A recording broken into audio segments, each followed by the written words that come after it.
День Победы на пересечении бульвара Эркиндик и улицы Фрунзе с самого утра не смолкала музыка, а десятки автомобилей выстроились в очередь в ожидании автопробега.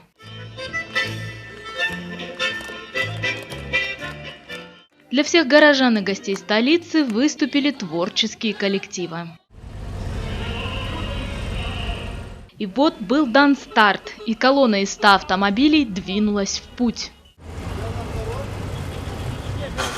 Каких только не было автомобилей в колонне, кто-то украшал авто, а кто-то нет. А вот житель Бишкека Сергей основательно подготовился к автопробегу. С помощью подручных средств он превратил свою машину в танк. Выглядело это весьма впечатляюще. Вообще все спонтанно получилось. Просто думаем, давайте подобие танка какого-то, чтобы отдать дань почести. Тем более непосредственно мой дед, он был в танковых войсках во время войны. И воплотил я свою идею. Все исключительно из подручных средств.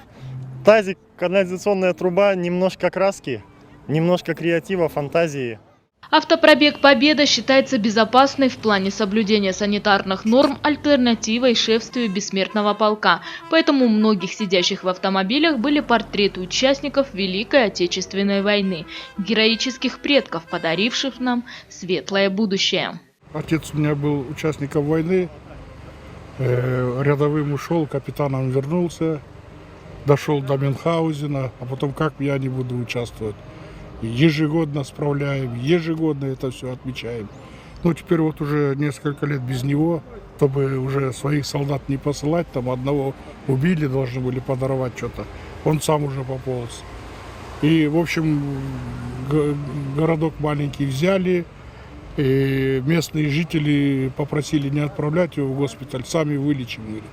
Он там ранение получил.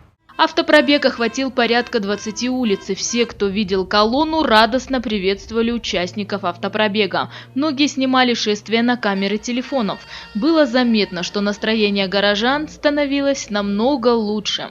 Понравилось. Очень хорошая идея, конечно. Надо всегда ветеранов помнить. Объехав практически весь город, участники автопробега собрались на финише, где также продолжились праздничные мероприятия.